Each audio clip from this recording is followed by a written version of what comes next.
ශ්‍රද්ධාවන්ත පින්වත්නි, අද ඉල්පුම් පොහොය දවස.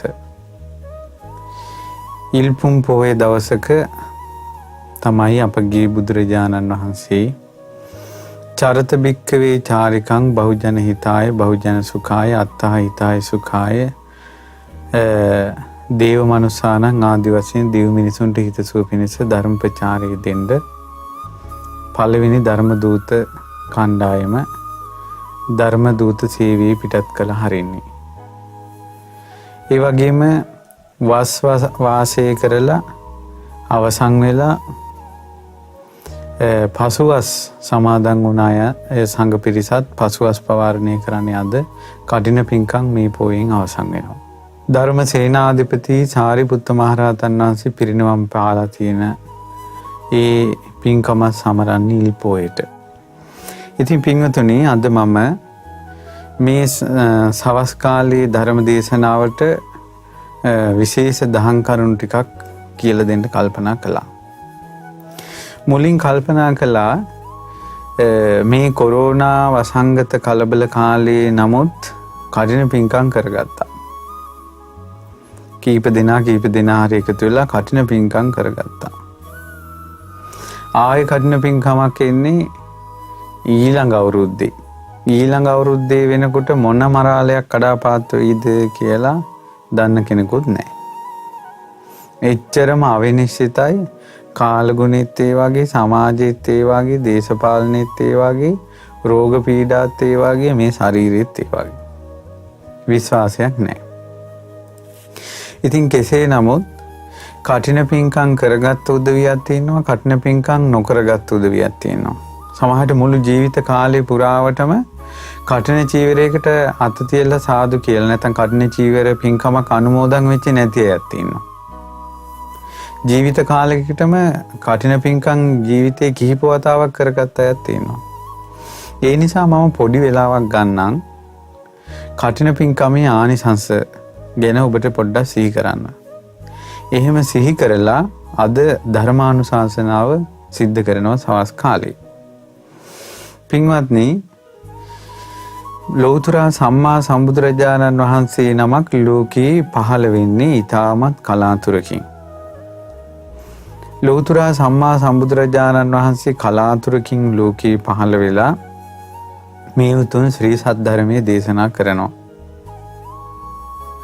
සංසාරේ පූරිත පිං ඇති මෝරපු නෙළුම් බඳු මහා පින්නන්තයන් තථාගතයන් වහන්සේ නැමැති හිරු මණ්ඩලෙන් විහිදෙන ශ්‍රී සද්ධර්මයේ නැමැති හිරු රැස් හමුවේ විකසිත වෙනවා, පිපෙනවා. ඒ විදිහට තමයි බුදුබණ පදයක් අභියස මහරහතන් වහන්සේලා මඟපල්ලාභින් සංගරුවන බිහි වෙන්නේ.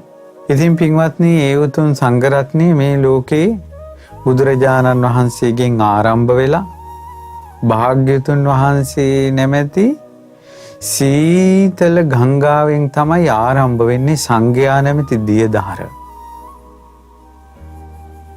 භාග්‍යතුන් වහන්සේ නැමැති උල්පතෙන් තමයි සංඝයා නැමැති සිසිල් දියදහර ආරම්භ වෙන්නේ. එකම එක ගංගාවයි සීමුක බුද්ධ වචන ගංගාව. භාග්‍යතුන් වහන්සේ නැමැති උල්පතින් මම මේ කසාවතක් දරාගෙන සිටින මමත් ඒ ගංගාවේ කොහේ හරි තැනක ඉන්න කෙනෙක්. මේ ගංගාව දිගේ උඩට ගියොත් එහෙම උල්පත මගේ බුදුරජාණන් වහන්සේ. ඒ ගංගාවේ සංඝ රත්නය නැමැති ගංගාව භාග්‍යතුන් වහන්සේ නැමැති උල්පතෙන් ඉපදුනේ ඉස්සලාම ඉපදුන දියදහර තමයි අඤ්ඤා කොණ්ඩඤ්ඤ මහරහතන් වහන්සේ. ඉතින් පින්වතුනි, ඒ සංඝ රත්නය උපසම්පදා සංඝ රත්නේ වස්තුම් මාසේ වස් ඡේදනය කරගන්න නැතුව වස් ආරක්ෂා කිරීම මුල් කරගෙන ගිහි කෙනාට ලැබෙන විශාල භාග්‍යයක් වස්සාවාසික සිවුරු සහ කඨින සිවුරු පූජා කරන්න ලැබෙන වාසනාව.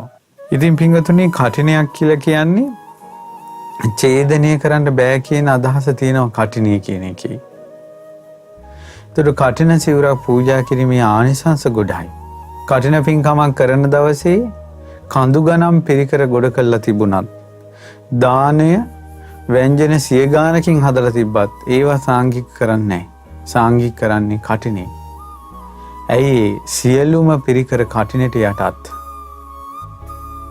ඒ නිසා මිනිස්යාගේ ජීවිතයේ කෙරෙන පින්කම් අතර සියලු පින්කම් අභිභවා තියෙනවා කටින පින්කම. දැන් අද කාලේ කටින පින්කමක් කියනකොට සුදු ඇඳගෙන මිනිස්සු මල්ල ගෙදරකට වගේ ලැහැත් වෙනවා. නමුත් සාමාන්‍යයෙන් කටින පින්කමක් කියනකොට රජ කාලෙත් කරලා තියෙන්නේ සර්වාභරණෙන් රජුරෝ සැරසිලා තිනවා. ඉවසියෝ සර්වාභරණෙන් සැරසිලා තියෙනවා. මංගල විලාසයක් කරන් තියෙනවා කටින පින්කම්. මොකද කටිනේ කියන්නේ උපෝසත දවස නෙවෙයි. ඒක මංගල්‍යයක්. ඒ නිසා මහා මංගල්‍යයක ස්වභාවයක් තිබිලා තියෙනවා කටින පින්කම් වල. ඉතින් මහත් සන්තෝෂින් ඉමහත් සන්තෝෂින් කටින චීවර පූජාව වස් අවසානයේ පූජා කරනවා. පූජා කළාට පස්සේ රැස් වෙන පින මෙතකයි කියලා කියන්න බෑ. මේ පින්වතුන් අහලා තියෙනවද? පළුමිනි සෑය අතට අරන් ගංගානම් ගඟේ කිඳා බැහැලා තිබෙන මහා පනාද කියන මාලිගාව මහ පොට ඇඟිල්ලෙන් උසලා පෙන්වූ මහත් ඉරිදිපෑ බද්දජී මහරහතන් වහන්සේ අරහත්වයට පත්වෙච්ච හැටි. ඒ බද්දජී මහරහතන් වහන්සේ අරහත්වයට පත් වුණේ තමාගේ පියා භාග්‍යතුන් වහන්සේට දානයක් දෙද්දී තමන් ගිහිල්ලා අයිනකට වෙලා බණ ඇහුවා පියාගේ දාන වෙලාවේ. සිටු කුමාරයාගේ සියලු ආභරණ සහිතව ඔහු බණ අසද්දී සර්වාභරණයෙන් සැරසී සිටි කුමාරයා අරහත්වයට පත් වුණා.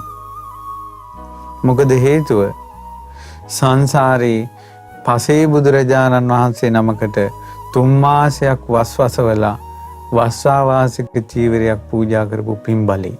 ඊළඟට ඔබ දන්නවාද මේ ගෞතම බුද්ධ ශාසනයේ භික්ෂුණී සංඝය ආරම්භ වීමේදී මහා ප්‍රජාපති ගෞතමී උත්තමාවිය 500ක් කුල කාන්තාවන් සමග පැවිදිල්ලාගෙන ආවා. මේ බුද්ධ ශාසනයේ ඉස්සලාම භික්ෂුණී සංඝයා ලෙස කසාවත් දරාගෙන බුදුරජාන් වහන්සේගේ පැවිද්ද ගන්න වාසනාව ලැබුණේ ප්‍රජාපති උත්තමාවිය සහ ඒ 500ම පසේ බුදුරජාණන් වහන්සේලා 5 නමකට වස් ආරාධනා කරලා 3 මාසයක් උපස්ථාන කරලා වස්සාවාසික චීවර පූජා කරපු පින්බලයට. ඊළඟට ඔබ දන්නවද ඒ වස්සාවාසික චීවරය පූජා කිරීමේ ආනිසංසය මම මේ ක්‍රමානුකූලව කියාගෙන යන්නේ. ඒ තමයි චීවරයක් පූජා කිරීමේ ආනිසංසය තමයි චීවරය කියන්නේ හිරිකෝපින පටිච්චාදනත්තං. සිවුරු පූජා කරන සිවුරු පරිහරණය කරන සංඝයා තමන්ගේ සිවුරු පරිහරණය කරන්නේ ලැජ්ජා බිය ඇති වෙන තැන් වසා ගැනීම පිණිස. මේ ලෝකේ මිනිස්සෙකුට වස්ත්‍රයක් කියලා එකක් නැත්තම් ලැජ්ජා බය කියන එක නැති වෙනවා. ලැජ්ජා බය කියන එකක් මේ ලෝකේ චාරයක් කියන එක තියෙන්නේ වස්ත්‍රයක් නිසා. වස්ත්‍රේ නැති වුණොත් චාරේ නැති වෙනවා, ලැජ්ජා බය නැති වෙනවා. වස්ත්‍ර පූජා කරන අයට පින්බලයක් හැදෙනවා ලැජ්ජා බය සහ චාරය පිණිස. වස්ත්‍ර පූජා කරපු චීවර පූජා කරපු අයට ලැබෙන ආනිසංසයක් තමයි තියුණු හිරියොතක් පිහිටනවා. උපතින්ම තියුණු හිරියොතක් පිහිටනවා. වස්ත්‍ර පූජාවේ චීවර පූජාවේ ආනිසංස උපතින්ම ලැජ්ජයි. ඒ කියන්නේ පව් වැඩ කරන්න ලැජ්ජයි. මොනවා හරි වරද්දක් කෙරෙන්න උන්ට තමන් වදපු මව් මතක් වෙනවා. පියා මතක් වෙනවා. ඊළඟට ස්වාමියෙක් නම් බිරිඳ මතක් වෙනවා. බිරිඳ නම් ස්වාමියා මතක් වෙනවා. අනාචාරයකට හිත යන්නේ අපුලයි. අසම්මතයකට විකෘති ආසාවකට හිත නැමෙන්නේ අපුලයි. අප්පිරියයි. ඉතින් ඒ නිසා ඒ තියුණු හිරියොතප් ලැජ්ජා බය කියන එක මනුෂයාගේ හිත තුල පිහිටනවා වස්ත්‍ර පූජා කරන පින්බලෙන්. ඔබ දන්නවද බුද්ධ ශාසනයේ ගොඩාක්ම ඉන්ද්‍රිය සංවරයෙන් ඒ කියන්නේ ඇස කන නාසය දිවකය මනස කියන ආයතන 6 හොඳටම සංවර කරගෙන හිතට පව් ඇති වෙන්න දෙන්නේ නැතුව හිටපු මේ තෙරුන් වහන්සේ කවුද කියලා දන්නවද? නන්ද තෙරුන් වහන්සේ. නන්ද තෙරුන් වහන්සේ සංසාරේ ගොඩාක් සිවුරු පූජා කරපු කෙනෙක්. ගොඩාක් වස්ත්‍ර පූජා කරපු කෙනෙක්. එක ඇඳේ අවුරුදු 12ක් එක ඇඳේ නිදාගෙන තමාන් වෙනුවෙන්ම විවාහ වෙලා ඉන්න බද්දා කාපිලානි නම් වූ බිරිඳ ගැන රාගසිතක් උපද්දවන්නටත් ලැජ්ජා වුණ ඒ පිප්පලි නම් වූ කුමාරයා සංසාරේ බොහෝ වස්ත්‍ර පූජා කරපු කෙනෙක්. ඒ නිසා වස්ත්‍ර පූජාව චීවර පූජාව කියන්නේ තියුණු හිරියොතක් පිහිටනවා, ලැජ්ජා බය පිහිටනවා. පවට නරක දේවල් වලට අපුල හිටිනවා හිතේ. ඉතින් පින්වත්නි ඊළඟට අපි ගමු කටිනේ. කටින චීවරයේ ස්වභාවය තමයි මේ පින සිඳින්න බෑ. කටින චීවරයන් පූජා කළොත් එහෙම පහන් සිතින් ඒ පින සිඳින්න බෑ විපාකෙද්දී. උදාහරණයක් ඇයි සිඳින්න බැරි විපාක කියන්නේ මොකද්ද? මහදන සිටුතුමාගේ කතාව බහලා තියෙනවද? මහදන සිටුතුමාට පුත්‍රයෙක් හිටියා. විශාල ධනස්කන්ධයක්. රන් රිදී මුතු මැණික් විශාල ධනස්කන්ධයක් තියෙනවා. හත්මුතු පරම්පරාවක් වියදම් කළත් ඉවර වෙන්නේ නැහැ කියන කතාව තමයි හැමතැනම පැතිරුණේ. තාක්ෂශිලාවට ගිහිල්ලා තමන්ගේ පුතාට ශිල්ප ශාස්ත්‍ර ලබා දෙන්න සිටුතුමා උනන්දු දුන්නේ නිකන් ඇයි ඔය කාලේ කන්නේ කියලා. උන් සැපසේ සනීපේ හිටපු දෙන් කිව්වා ගෙදර. මෙලෝ හසරක දැනුමක් නැහැ අර ඉපදුන කොල්ලට. ඊටම හරියන ජාඩියට මෝඩිය වගේ උන්දැ කෙනෙකුත් කසාද බැන්දුවා. තරුණ කාලේ ඉතින් රාජ්‍ය සේවයට යනවා. රජතුමාගේ මාලිගාවේ රාජ්‍ය සභාවේ ඉඳගෙන ඉඳලා එනවා. එනකොට මෙයාට පේන්න සුරා සොඬුන් කල්ලි ගහිලා බොනවා. ඊට පස්සේ උපස්ථායකින් එහෙව මොනවද අනේ ඌවා තමයි කොල් ලෝකේ තියෙන මිහිරිම පානේ. ඊට පස්සේ අරයි කතා කරලා පොඩ්ඩක් දුන්නා. මෙයාටත් රහ වැටුණා. අපි මාලිගාවටත් ගියමු කිව්වා. අන්න විනාශයේ මුල සුරාව. විනාශයේ මුල සුරාව පැහැවුනේ මොකටද? මෝඩකමට. විනාශයේ මුල සුරාව මෝඩකමට පැහැවුණා. ජාඩියට මෝඩිය බිරිඳ උන්දත් පැහැවුණා. ඊට පස්සේ ඔක්කොම මේ බේබද්දු ටික මේ සිටු මාලිගාවේ ධනය වතුරට ගහගෙන ගියා වගේ. ඊට පස්සේ කියනවා සිටුතුමනි නැටුම් නටන ලියක් සිටිනවා. විදුලිය වගේ ඇඟ රත් වෙනවා.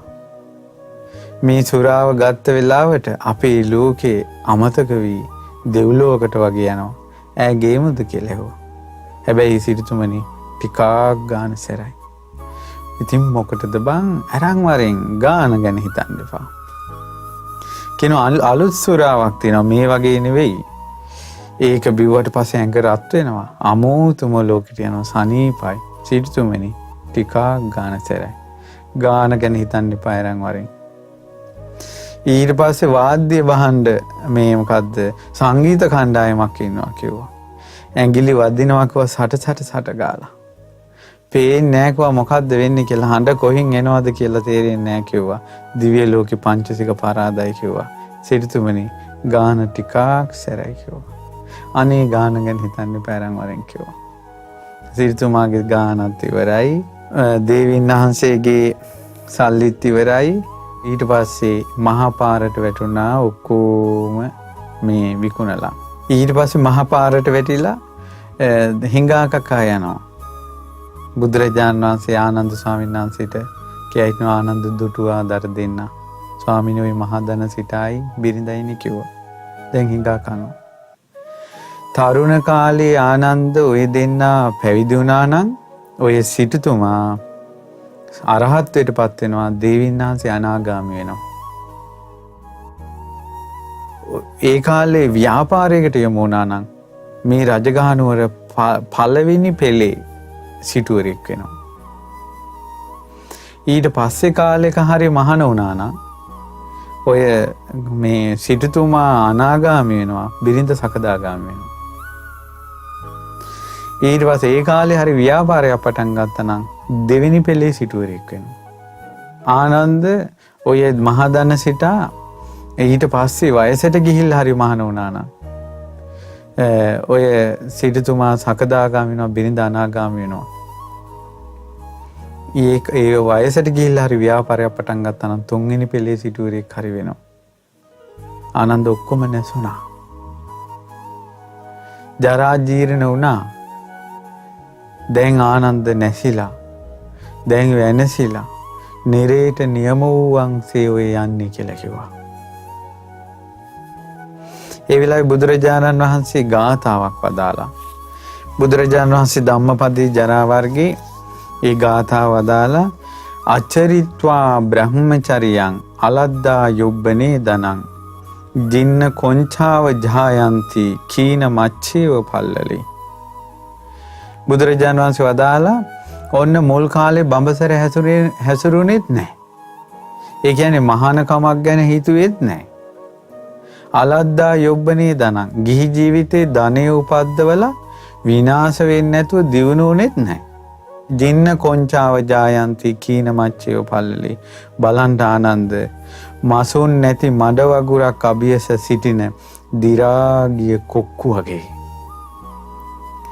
මඩ වගුරක් වතුරත් හිඳිලා මාළුත් නැහැ.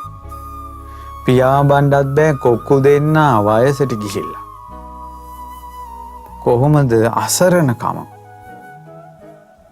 පිනක් දහමක් කරගෙනත් නැත්තම්, බණක් දහමක් ඉගෙනගෙනත් නැත්තම්, පන්සිල් රැකෙමින් නිති උපෝසතේ රැකලා ඒ වගේ දහම පැත්තට ගිහිල්ලත් නැත්තම්, ඊළඟට අසාධාරණයක් නැතුව ධාර්මිකව හරිහම්බු කරගෙන ධනවත් වීමකුත් වෙලා නැත්තම්, ඒ අයගේ අවසානයේ වතුර නැති, මාළුත් නැති මඩ වගුරක් ළඟ හිටගෙන ඉන්න දිරාගිය තටු සොලවා ගන්නවත් පණ නැති කුක්කු වගේ. ඊට පස්සේ බුදුරජාණන් වහන්සේ වදාලා අචරිත්වා බ්‍රහ්මචරියං දහම පැත්තට යමුනෙත් නැහැ. අලද්දා යොබ්බනේ දනං ධනෙ හම්බ කළෙත් නැහැ. සෙන්ති ඡාපා තිකිත්තාව පුරාණානි අනුත්තුණා. ඊතලයක් වැටිලා තියෙනවා, වැටිච්ච තැනම දිරාගෙන යනවා. ඒ ඊතලේ ආයේ දුන්නට එන්නෙත් නැහැ, ආකාශය යන්නෙත් නැහැ. එතනම දිරනවා. ඔන්න අසරණකම. මගේ බුදුරජාණන් වහන්සේ දේශනා කරනවාද සිදු නොවන දෙයක් නම් ආනන්ද මෙහු තරුණ කාලේ පැවිදි වුණා නම් අරහත්ත්වයට පත් වෙනවා කියන වාක්‍යය සිදු නොවන දෙයක් නම් බුදුරජාණන් වහන්සේ ප්‍රකාශ කරයිද? නැත. ඒක සිදු වෙන දෙයක්. එහෙනම් අරහත්ත්වයට පත් වෙන්න තිබ්බ පින පාප මිත්‍ර ශ්‍රේවණිය නිසා, සුරාව සූදුව නිසා විනාශ වුණා. අන්න අරහත්ත්වයට පත් වෙන්න තිබ්බ පිනත් ඡේදනය වුණා. සිඳුණා. නමුත් කටින පින කියලා කියන එක ඔන්න ඔය වගේ ඡේදනය වෙන්නේ නැහැ.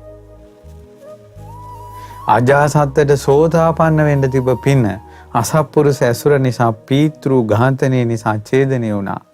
කටින පිනක් කරලා තියෙන කෙනෙකුට මඟඵල ලබන්න තියෙන පින ඡේදනය වෙන්නේ නැහැ. කොහොම ආනිසංසයක්ද කියලා බලන්න. සත්පුරුෂෙක් කරා යනකොට බාධා ඇති වෙන්නේ නැහැ. පැවිද්දක් කරා යනකොට එක්කෙනෙක් බාධා කරන්නේ නැහැ. එයාට කෙලින්ම සත්පුරුෂයා කරා යන්න පුළුවන්. ඒ ගැන මා කුමනෝ කතා කියන්නද? පිප්පලී කුමාරයා දෙස බලන්න. මහා කස්සපයන් වහන්සේ මාගේ පැවිද්ද රහතුන් උදෙසා වේවා කියලා චීවරේ දරාගෙන ඉස්සරහට යනකොට බුදු කෙනෙක් ඉස්සරහා නැහැ. ආශ්චර්ය නැද්ද? අద్භූත නැද්ද? ඒසා චීවර පූජා කළ ඉන්ද්‍රිය සංවරයෙන් අග්‍ර වූ නන්ද කුමාරයා, නන්ද තෙරුන් වහන්සේ පැවිද්දට ගෙනාවේ කොහොමද? අකමැත්තෙන් යනවනේ. පාත්‍රය දෙනවනේ අතට.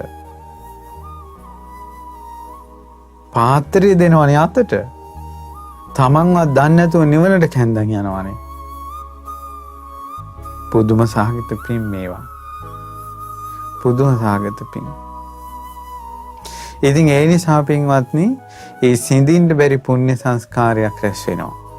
ඒ ගැන හිතලා අප්‍රමාණ සන්තෝෂයටපත් වෙන්න ඕන. කරන කටින පින්කම් ඒ හිතේ කහටක් නැතුව පහන් සිතින් කරන්න ඕන. 3 මාසේ වස් ආරාධනා කළා 3 මාසේ හොඳට උපස්ථාන කරලා ඊළඟට කටින වස්සාවාසික චීවර පූජා කරලා හොඳට සැරසිලා පින්කම කරන්න ඕන. නිකම් මල ගෙදරකට වාගේ නැතුව හොඳට සැරසිලා හොඳට සන්තෝෂයෙන් සිනහවස මුහුණින් පින කරන්න ඕන. ඉතින් මම මේ කාරණාව මතක් කළා. අදින් ඉතින් කටින පින්කම් ඉවරයි. හැබැයි ඉතින් අවුරුද්දක් ගානේ කටින පින්කම් තියෙනවා. මේ බුද්ධ ශාසනය විතරයි. උපසම්පදා සංඝයා රැඳී සිටියොත් විතරයි. උපසම්පදා සංඝයා නැත්තම් ඒ සංඝයා උපසම්පදා සිල් රැක්කේ නැත්තම් උපසම්පදාව අතුරුදහන් වුණොත් කටින පින්කම් කරන්න බෑ. ඒ නිසා පින්වතුනි මේ තියෙන සැඩපහරත් එක බලනකොට කාම සැඩපහර, දෘෂ්ටි සැඩපහර ඒවත් එක බලනකොට මේ බුද්ධ ශාසනයෙන් ගොඩාක් කල් තියෙයි කියලා අපිට කියන්න අමාරුයි. ඒ නිසා මෙතනින් ඡේදනය වුණොත් මේ කටින පින්කම් ආය මේ පොළොව ගව් 7ක් වැඩෙන්න ඕන. මෛත්‍රී බුද්ධ ශාසනය තමයි චීවරයක් පූජා කිරීම තියෙන්නේ. ප්‍රමාද වෙන්න හොඳ නැහැ. ඊළඟට පින්වතුනි මොනවා හරි පිනක් රැස් කරාට පස්සේ දැන් බලන්න කන්න පින්කම් වලට සාදු කියලා අනුමෝදන් වෙන අය, දානමාන වලට සම්බන්ධ වෙන අය, මොහු වෙන අය ඔක්කොම ওই පිනේ කොටස් කරුවෝනේ. ඔච්චර පිනක් තියෙන මිනිස්සු මේ ඒ පින ගැන දන්නේ නැති නිසා, සසර ගැන දන්නේ නැති නිසා මෝඩ වූ අදහස් වල වාසය කරනවා. මෝඩ වූ අදහස් කියන්නේ මොකද්ද? මේ කාම ලෝකෙටම ආයෙත් ආස කරනවා. කියනවා දුව උඹ මගේම දුවෙක් වෙනින්, පුතා උඹ මගේම පුතෙක් වෙනින්, ස්වාමියාට කියන ඔයා මගේම වෙන්න ඕන, බිරිඳ කියන ඔයා මගේම වෙන්න ඕන. ඔය තරුණ ළමයිගේ ආදරේ පටන් ගන්න උපනෝපන් ජීවිතේ ඔයා මගේම වේවා. ඔහොමනේ පටන් ගන්නෙ. මල් පූජා කරන එකට උපනෝපන් ජීවිතේ මගේම වේවා. චෛත්‍ය වඳිනවා, බෝධි වඳිනවා, පාඬුරු ගැට ගහනවා. එක එක දේවල්. එතකොට හිතේ තියෙන ප්‍රාර්ථනාව හැම වෙලාවෙම කාම ලෝකෙකමයි තියෙන්නේ. එතකොට කාම ලෝකෙට අයිති දේවල් වලට ආසයි. ඉඩ කඩන් වලට ආසයි, අමුදරුවන්ට ආසයි, යාන වාහන වලට ආසයි, වතු පිටි වලට ආසයි. ඒ ආසාව පවතින්නේම කාම ලෝකේ. මහගෙදරින් යන්න කැමති නැහැ. මහගෙදරට ආසයි. බල ඕන තැනක ඵලයලා අපි ඉතින් ඉපදුනේත් මෙතනනේ කියනවා. එතකොට ඒ වාගේ අර කාම ලෝකයේම හිත පවතිනවා. එතකොට පින්වතුනි කාම ලෝකයේම හිත පවතීමේ ආදීනවේ මොකද්ද? කාම ලෝකේ කියලා කියන්නේ මේ ඕලාරික වූ ශරීරයක් හම්බ වෙනවා. මේ ඕලාරික වූ ශරීරයක් හම්බ වීමේ ආදීනව මොකද්ද? යන්තා දුක්ඛන්දරයද ඒ ඔක්කොම දුක් ටික විඳින්න ඕන මේ ශරීරේ. හොඳට කල්පනා කරලා බලන්න මේ ලෝකේ යන්තාක් රෝග තියෙනවාද? ඒ සියලුම රෝගයන් හැදෙන්නේ මේ ශරීරයට. ඒ නිසා බුදුරජාණන් වහන්සේ මේ ශරීරේ රෝගයක් විදිහට බලන්න කිව්වා. බලන්න ප්‍රෙෂර් මේ ශරීරයට, සීනි අමාරුව, කොලෙස්ටරෝල්, බගන්දලා, දද, කුෂ්ඨ, වන, හොරි ඊළඟට යන්තාක් රෝග ඇද්ද සියලුම රෝග මේ ඇඟට හැදෙනවා. දැන් කට්ටිය ඔක්කොම කොරෝනා වලට බය වෙලා සිටිනවා. කවුරුත් බයයි. ඒතර කොරෝනා වලට බය වෙන්නේ ඇයි? මේ ශරීරය රෝගාබාධ වලට ලක්වන ස්වභාවයෙන් තිබෙන නිසා. අපේ ඇඟ ගැන අපිට තියෙනවා නම් ස්ථිර අදහසක් මේ ඇඟේ රෝගාබාධ හැදෙන්නේ නැහැ කියලා කොරෝනා වලට බය වෙන්නේ නැහැ. එහෙනම් කොරෝනා වලට බය වෙනවා කියලා කියන්නේ බය වුණේ කොරෝනා වෛරසයට නෙවෙයි. ඇත්තටම බය වුණේ මොකටද? තමන්ගේ ශරීරයට. දැක්කද නාලා කියලා ඊළඟට සෝදලා සෙන් පවුඩර් දාලා ඇඳේ සතප්පවලා AC දාලා ෆෑන් දාලා හොඳට අන්දවලා කවලා පොවලා හදපු මේ ශරීරයම අපිට බය ගෙනල්ලා දුන්නා. කොරෝනා වෛරසය නෙවෙයි අපේ කට වැහුවේ. අපේ ශරීරය. ඇයි කටෙන් මේක ඇතුල් කරගන්න කට සූදානම්. නාසයෙන් වෛරසය ඇතුළු කරගන්න නාසය සූදානම්. වෛරසය අතේ තවරා ගන්න අත සූදානම්. ඒ නිසා අත් සෝදන්න වෙලා තියෙන්නේ. මිනිසෙකුට මීටරයක් ඇතුළත ලං වුණොත් එහෙම එයාගෙන් Tamanට වෛරසය ගන්න ඇඟ සූදානම්. ඒකයි අපිට මිනිසයන්ගෙන් ඈත් වෙලා ඉන්න උනේ. ඒ නිසා මේ ඉස්කෝල වහලා ඊළඟට ටවුන් වහලා ඊළඟට හිතුමතේ කොහෙවත් යන්න බැරුව මේ එක්තැන් කළේ කොරෝනා වෛරසය නෙවෙයි මේ ශරීරය. හොඳට නුවණින් බැලුවොත් ප්‍රශ්නේ හඳුනා ගන්න ප්‍රශ්නේ තියෙන්නේ කොතනද කියලා.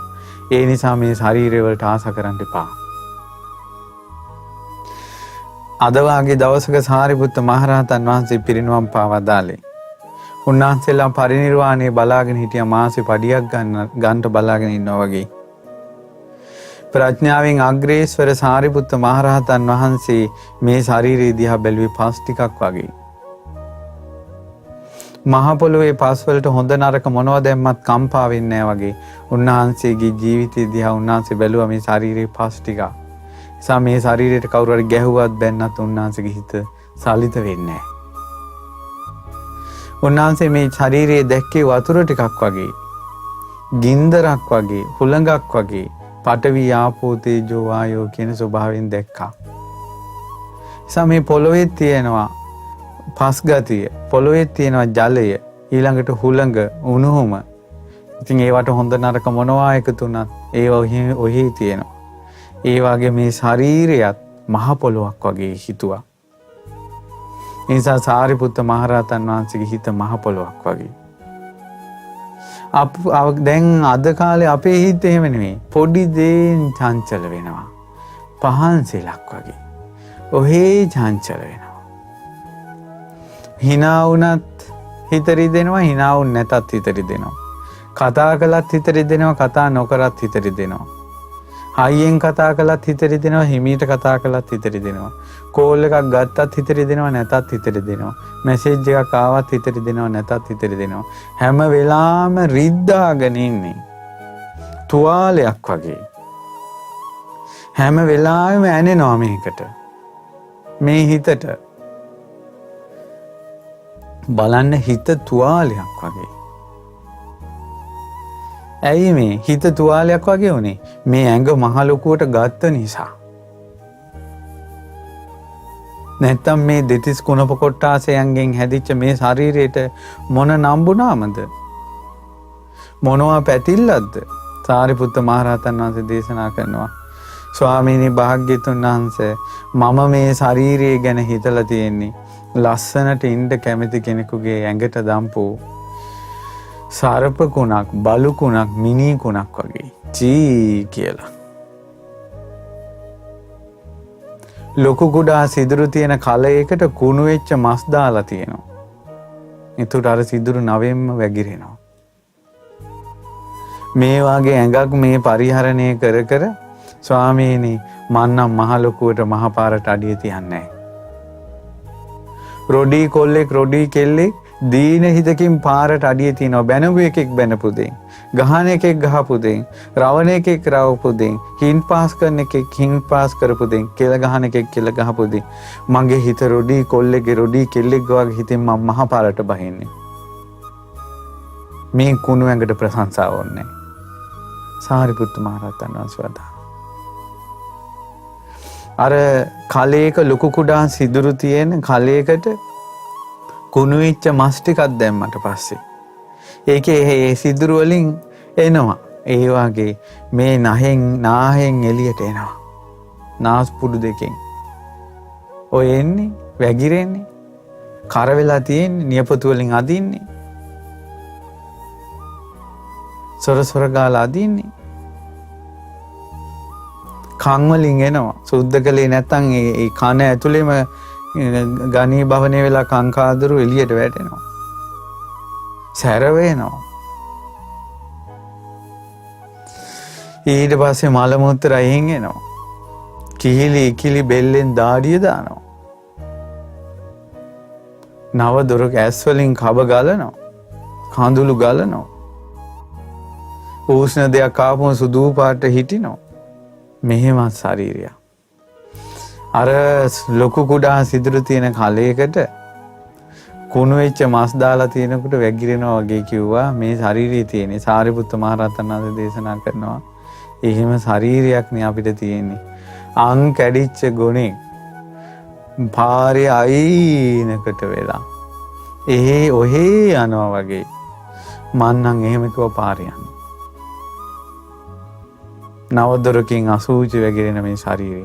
සාරිපුත්ත මහ රහතන් වහන්සේ කිනිහිරි මල් පාටේ රත්තරන් පාටයි. කිනිහිරි මල් වගේ. එහෙව් සාරිපුත්ත මහ රහතන් වහන්සේගේ ශරීරය ගැන හිතපු විදිය ඇයි ප්‍රඥාවෙන් අග්‍රේස්වරයිනේ.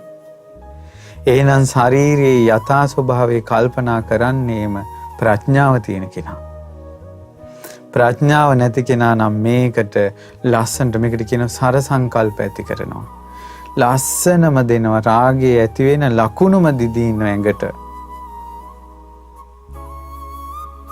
ඇයි මේ ශරීරයෙන්මනේ පින්වතුනි නවදොරකින් අසුචි වැగిරෙන්නේ. හැන්දෑවට හොඳට සෝදලා නාවලා දත් මැදලා ඔක්කොම කරලා ඔන්න කෑම කාලේ විරලා ඔක්කොම හොඳට හොදලා ඔන්න ඇඳේ සතප්පවනවා. වැස්ස කාලෙට උතුරන අසූචි වලක් වගේ මේක පැහෙනවා ඇතුලෙන්.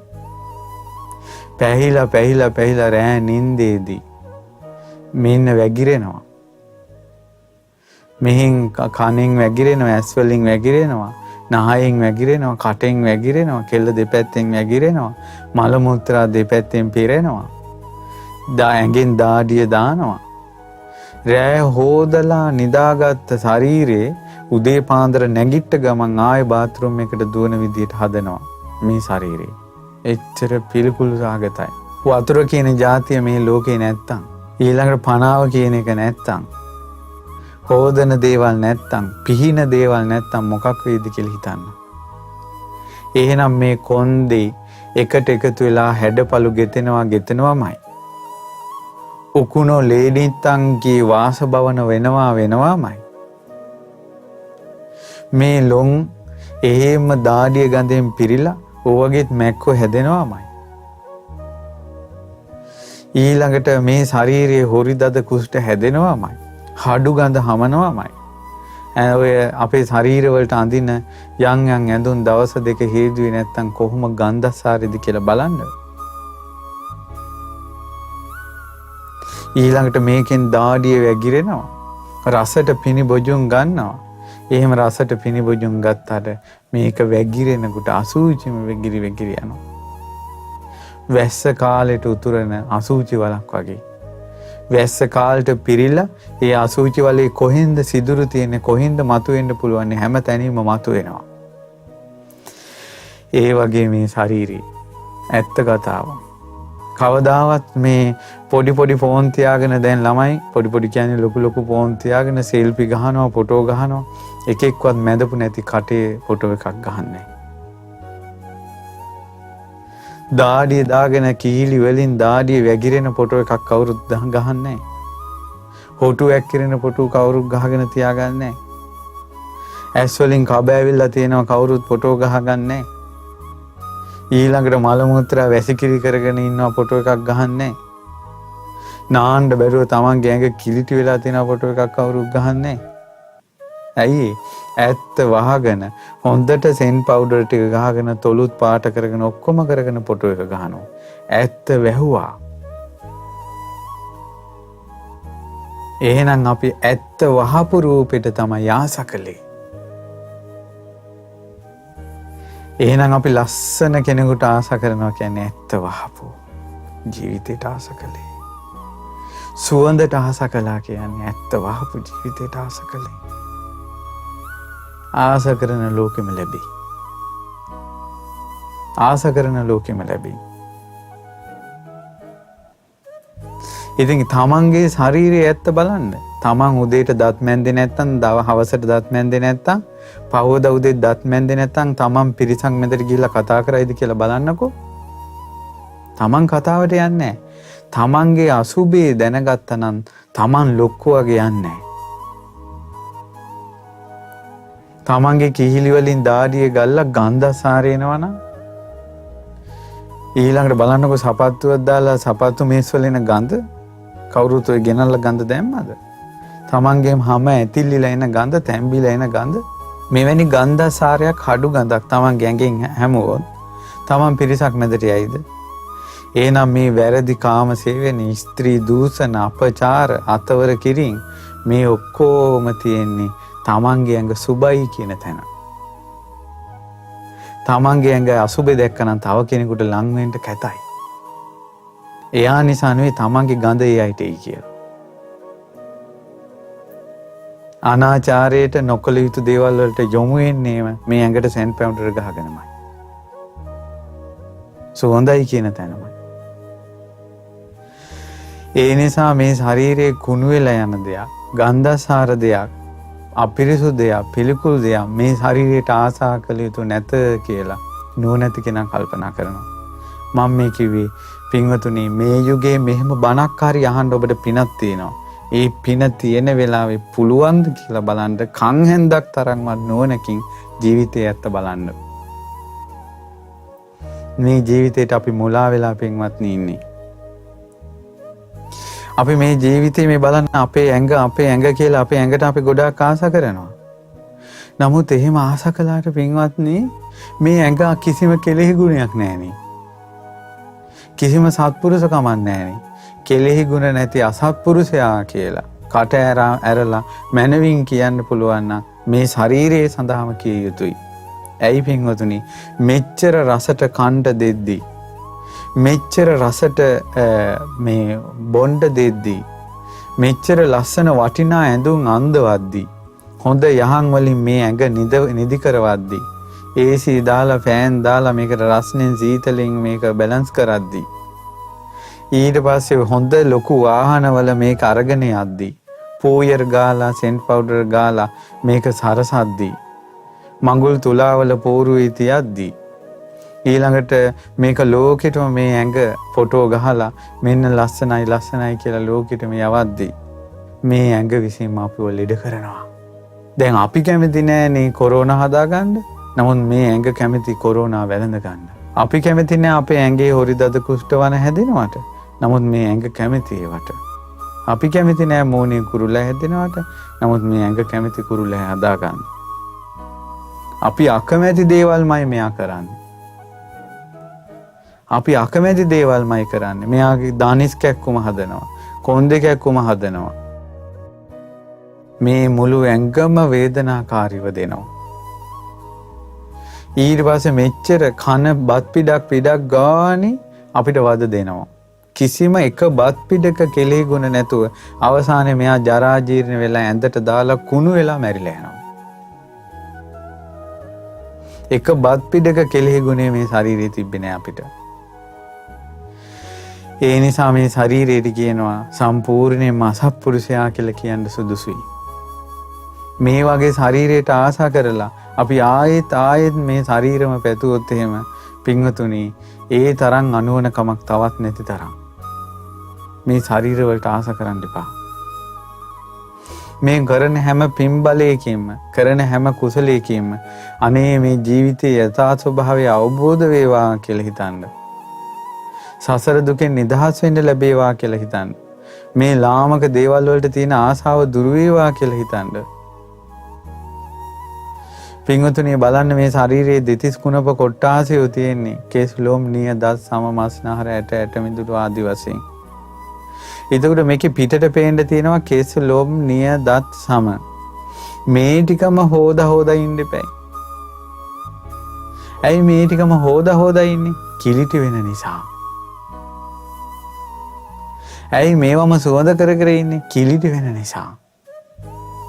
ඇඳුමක් පින්වතුනි කඩේ තිබ්බොත් එහෙම ඒවා හොදන්න ඕනේ. මේ ඇඟට දම්පු ගමන් හොදන්න වෙනවා. රජතුමාගේ රත්තරන් රතේ පවා දිරලා යන එකේ කුණප කොට්ටාංශ 32කින් හැදපු මේ ශරීරය කොහොමදත් දිරලා යනවා. අවසානයේ අපිටම වාරු නැතුව යනවා. හැරමිටෙන් යන්න සිද්ධ වෙනවා. ඊළඟට ඇඳේ වැතිරලා ඉන්න සිද්ධ වෙනවා. ඊට පස්සේ ඔහේ බලාගෙන ඉන්න සිද්ධ වෙනවා. අනිත් අය තමයි ඊට පස්සේ බෙහෙත් කරන්නේ. තමන්ගේම මල මුත්‍රා අනිත් අයට අත ගන්න සිද්ධ වෙනවා. කවුරු හරි එහෙම කළොත් හොඳයි නැත්නම් ඒකෙම තැම්බි ඉන්න ඕන. පුදුම සංසාරයක් මේ. ඊට පස්සේ සක්විති භෝජන අරගෙන යැපෙන සක්විති රජතුමාට උනත් මැරුණාට පස්සේ එන තවත් ඉරණමක් තියෙනවා. මොකක්ද ඉරණම? ආදාහනය කළේ නැත්තම්, ගිනි තිබ්බේ නැත්තම් ඒ ශරීරයේ සත්තුන්ට ආහාර වෙනවාමයි. ආහාර වෙනවාමයි මේ සත්තුන්ට. එතකොට පින්වතුනි, මේ ශරීරයේම දැන් මේ අපි කතා කරද්දී මේ කී කෝටියක ප්‍රාණීන් මේ ශරීරයේ ඉන්නවද? පණුව පොඩි පොඩි නූල් කෑලි වගේ. ඒ පණුව වැඩි වුණාට පස්සේ කැදලි විදියට පිටිපස්සෙන් වැටෙනවා. සමහර අයගේ ශාරීරික තුවාල හැදිලා ඒ තුවාල වලින් බත් ඇට වගේ පණුව මතුවෙනවා. මේ කවුරුවක් ගෙනත් දාපු අයද? මේ ශරීරයම හැදුනානේ. පරම්පරා ගණනාවක පණුව මේ ඇඟේ ඉන්නවා. අපි තනියෙන් නෙවෙයි ඉන්නේ. ඕමොත් මේක ඇතුලේ මෙරි පරම්පරාව හදා ඉන්නවා. අවසානයේ අපි මැරිච්ච ගමන් අර ඉතුරු වෙච්ච ඇතුලේ ඉන්න පරම්පරාවම බත් ඇට වගේ ලොකු වෙලා මේ හැමම කනවා. උන්ගේ කෘත්‍ය මේ ශරීරේ කන එක. සෝහනට දාපු මිනිහට එන සෙවලුන්ගේ, බල්ලන්ගේ, ඉනාරියන්ගේ, උකුස්සන්ගේ, ගිජුලිහිණියන්ගේ කෘත්‍ය මේ ශරීරේ කාලා දාන එක. අනිත් අයට ආහාරයක් වෙනවා. අනිත් අයට ආහාරයක් වෙනවා. කොහොමද මේ ශරීරයට වෙන දේවල්? ඒකයි බුදුරජාණන් වහන්සේ අර සිරිමාට ආශා කරානේ හරියට ඒ කාලේ කට්ටිය. ඊට පස්සේ බුදුරජාණන් වහන්සේ තව ආඳුරු නමකුත් ආසාවෙන් හිටියන් සිරිමා කියපු ගමන්මයි. බුද්ධං සරණං ගච්ඡාමි කියන්නේ නැහැ, සිරිමා කියලා කියන්නේ. එච්චර හිතට වැදිලා.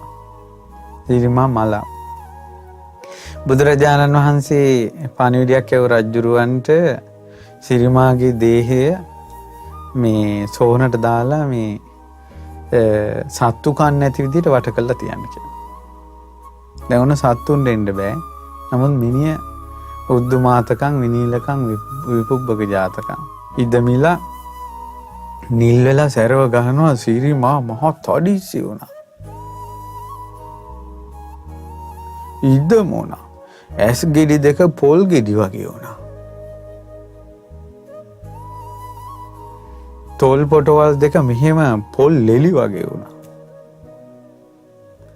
ඊට පස්සේ කළු පාට ඕජාව මෙහෙම වැగిරෙනවා. ලීසරව. කන් වලින්, ඇස් වලින්, මල මුත්‍රා මාර්ග වලින් ගන්ධ සාරයි පැත්ත පළාතකට යන්න බෑ. ඊට පස්සේ 7 වෙනි දවසේ රජතුමා සියලු දෙනාට සුසාන භූමියට එන්න කිව්වා.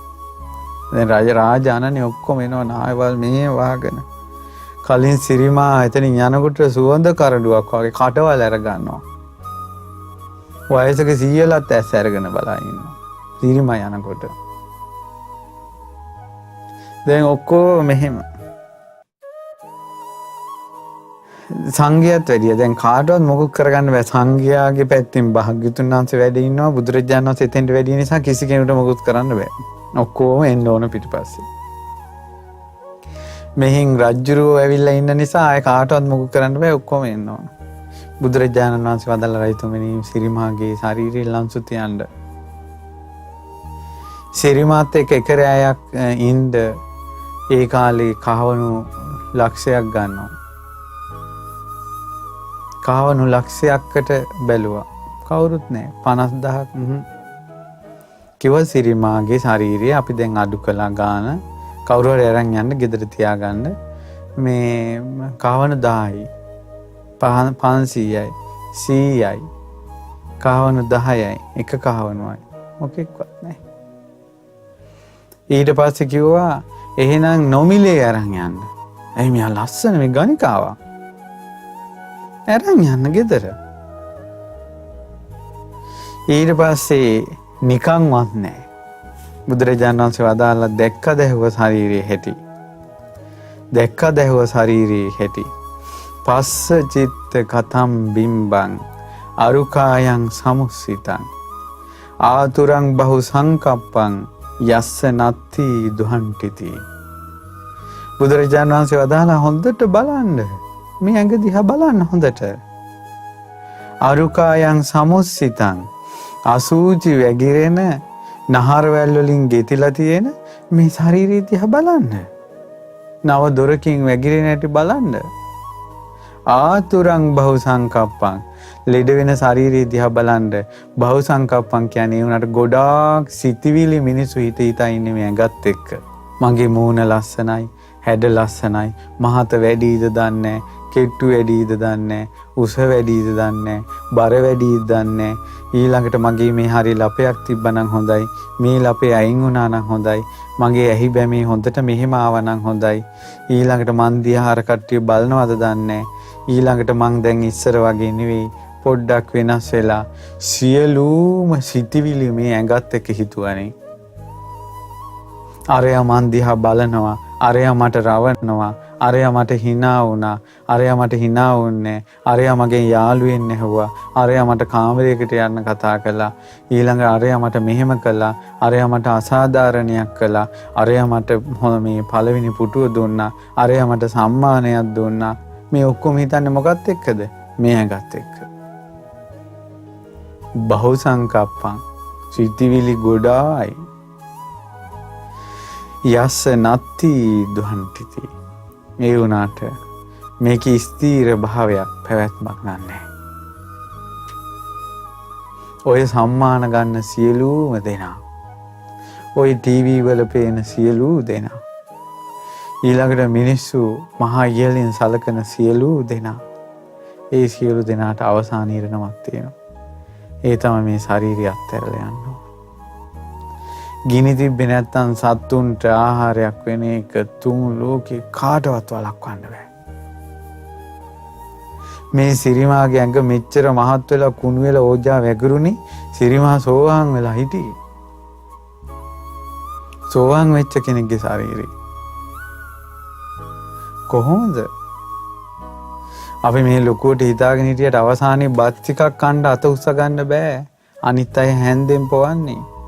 ඒත් බැරි වුණාම බට දාලා ජූස් කරනවා. අපි මේ කතා කළාට අවසානයේ තොල් පොට හොලව ගන්න බෑ, තොල් වේලෙනවා. මේක පුදුම ශරීරයක් පින්වත්නි. මේවා මම නෙවෙයි, මගේ නෙවෙයි, මගේ ආත්මය නෙවෙයි කියලා කල්පනා කරන්න ඕනේ. මේ ශරීරය ගැන මහා යෙලින් අපි කතා කර කර ඉන්නේ මේ ඇඟවල් ගැන. දැන් ඔයා ටිකක් ලස්සන වෙලා ඉස්සර වගේ නෙවෙයි, දැන් වෙනස්. කිය මේ එක එක්කෙනාට මේ අපි ලකුණු දිදී ඉන්නවා. මෙහෙම ජීවිතයක්. ඇත්තක් කතා කරන්නේ නැහැ එකෙක්. ඔයාගේ දත් ටික ලස්සනයි කියන මිසක්කා ඔය දත් ටික උදේ හවස මැන්දේ නැත්තම් ගඳ ගහනවනේ කියලා කියන ජීවිතේට කියන එකෙක් ඉන්නවද කියලා බලන්න. අනේ ඔයාගේ මූණ ලස්සනයි කියන මිසක්කා මූණ හේදුවේ නැත්තම් ඇස්කන් වලින් කබ කාඳුරු ගලනවා කියලා කතා කරන කෙනෙක් ඉන්නවද? මේවා හේදුවේ නැත්තම් මේ ඇඟ දවස් දෙකක් හඩු ගඳ ගහනවාමයි. අම්මලා තාත්තලා නාන්න නැත්තම් රිදි හොද ගන්න නැත්තම් අනිවාර්යෙන් දරුවෝ ඒ අම්මලා තාත්තලා පිළිකන්නට දානවාමයි. මෙහෙම ශරීරයක් ඉන්නේ. අවසානයේ දරුවන්ටත් දෙමව්පියෝ අපුල වෙලා වැඩකාරයෝ දානවා හොදපල්ලා කියලා.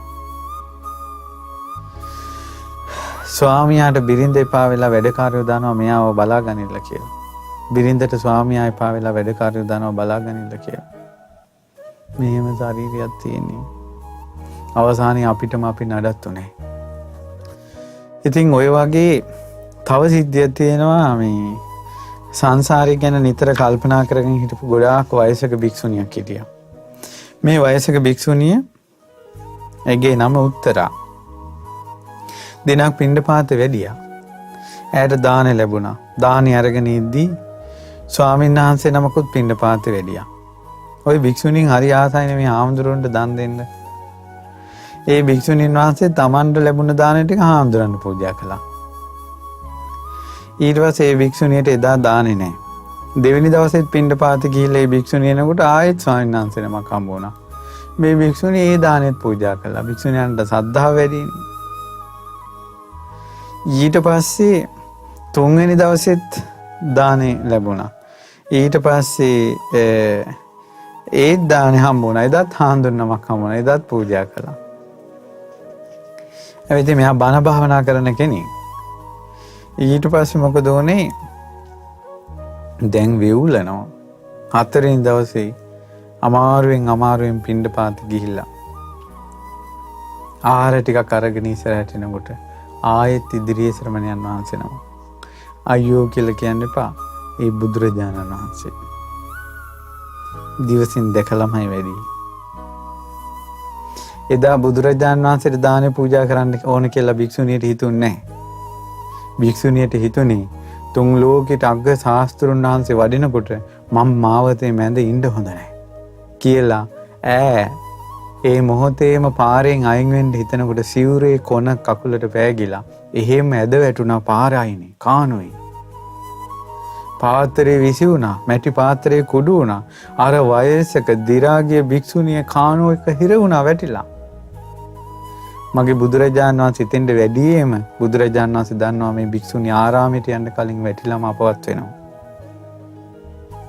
ඊට කලින් මේ වැඩියේ බුදුරජාණන් වහන්සේ ඒ වෙලාවේ ගාතාවක් වදාලා පරිචින්න මිදං රූපං රෝග නිද්ධං පබංගුරං බින්ජති පූති සන්දේහෝ මරණත්තං හි ජීවිතං කියනවා භික්ෂුණිය මේ සිරුර දැන් ඉතාමත් දි รา ගිහිල්ලා ජීර්ණත්වයට පරිචින්න මිදං රූපං රෝග නිද්ධං පබංගුරං හැම රෝගයක්ම බිත්තර දාන්න මේ කැදැල්ලේ තමයි කිව්වා. බිජ්ජති පූති සන්දේහෝ මේ නව දොරකින් අසූචි වැగిරෙන මේක මරණත්තං හි ජීවිතං මරණයෙන් බිඳී යනවා. මෙන්න මේක අර විදර්ශනාවට හිතේම කරපු භික්ෂුණියට තේරුණා. ඒ කානුවේදීම නව දොරකින් අසූචි වැగిරෙන සිඳිලා බිඳලා යන මේ ශරීරය ගැන සිහි පිහිටෙව්වා. ඒ මරහත්වයටපත් වුණා. බුදුරජාණන් වහන්සේ මොහොතක් හරි මුණ ගැසීම කොයි තරම්නම් යහපත වෙනස පවතිනවද? මොහොතක් හරි බුදුරජාණන් වහන්සේ මුණ ගැසීම. ඒ බුදුරජාණන් වහන්සේගෙන් ඇයි ඒ කය ගැන ඒ විදිහට ධර්මයක් අහලා ඒ භික්ෂුණියට අවබෝධ කරගන්න පුළුවන් උනේ? කය ගැන හිතලා තිබ්බා. හිතලා තිබ්බා මේ ශරීරය ගැන. ඒ නිසා හිතලා තිබ්බ කෙනෙකුට ලෙඩ ඇඳේ හිටියත් ওই ශරීරයේ ඔහොම තමයි අපිට වද දෙන එකක්. අපි කොච්චර හොඳට කාලා බීලා හැදුවත් අවසානයේ අපිට දෙන්නෙම වද දෙීමනාවක් විතරයි තියෙන්නේ කියලා කියනකොට තේරෙනවා. ඔබ දැකලා නැද්ද රෝග වලින් වද විඳින මිනිස්සු දිහා? බඩේ කැක්කුමක් හැදිලා පෙරලි බඩ අල්ලගෙන වේදනාව විඳින මිනිස්සු දැකලා නැද්ද? අපි කියමුකෝ නාහරයක ගලක් හිර වුණා කියලා. ඒ හරි බඩ අල්ලගෙන වේදනාවෙන් විඳින මිනිස්සු දිහා දැකලා නැද්ද? ඉතින් පින්වතුනි, ඒ පසක තබන්න දරුවෙක් බිහි වෙනකොට අම්මා කෙනෙක් විඳින වේදනාව කෑ ගැහිල්ල ඉස්පිරිතාලවල දෙවනක් වෙන්න කෑ ගහනවා දරුවෙක් වදනකොට. නමුත් මේ ලෝකේ කිසිම කාමයකින් සැපයක් විඳිද්දී එච්චර කෑ ගහන්නේ. කාම සැපේ විඳිද්දී මේ ලෝකේ රූප, ශබ්ද, ගන්ධ, රස, පහස යම් මොනවා හරි අපි සැපයක් විඳිනවා කියන්නකො පෙරලි එහෙම සැපයක් විඳින්නේ. කෑ උච්චර මේ දෙවනක් වෙන්න කෑ ගැහිල්ලක් නැහැ. නමුත් දුක් විඳිද්දී මේ ශරීරයෙන් පෙරලි කෑ ගහනවා. තමන්ගේ ඇඳුම්, තමන්ගේ වස්ත්‍ර අනිත් අය ඉවත් කරලා බෙහෙත් කරනවා. ඒවටවත් 100ක් නැතුව කෑ ගහනවා. එච්චර වද දෙනවා මේ ශරීරේ. ආයෙත් ඒ ශරීරයටම ආස කරනවා. ආයෙත් ඒ ශරීරයටම ආස කරනවා. අවුරුදු ගණන් දුක් විඳලා ඩිඩක් සූනාට පස්සේ අනේ ආයෙත් සැනසෙල්ලක් ලැබලා ආයෙත් පරණ පුරුදු ටික පටන් ගන්නවා. මේ ශරීරේ මට වද දුන්නනේ කියලා හිතන්නේ. ඒ නිසා පින්වතුනි, නුවණ තියෙන බුදුරජාණන් වහන්සේගේ ශ්‍රාවකයා මේ ශරීරය දිහා හොඳට නුවණින් විමසනවා ආකාර 11කින්. මොකද්ද ශරීරය දිහා විමසන්නේ? අනිච්චතු, අනිත්‍යයි කියලා ශරීරය දිහා විමසනවා. හොඳට බලන්න තමන්ගේ ශරීරය අනිත්‍ය වී යන හැටි. පුංචි කාලේ හිටපු කෙනාද දැන් ඉන්නේ කියලා බලන්න. මේ හොඳට තිබ්බ ඇඟ හිට වෙනකොට ලෙඩ වෙලා. අනිත්‍ය වෙලා. මේ ශරීරයට කියන්න තියෙන එකම නම අනිත්‍ය.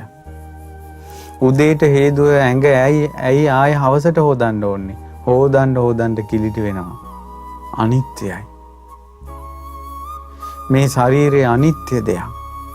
ඇස් දුර්වල වෙනවා, කන් දුර්වල වෙනවා, අතපය දුර්වල වෙනවා, ඇවිද ගන්න බැරුව යනවා, ඇඳට වැටෙනවා, කන්න බොන්න බැරුව යනවා.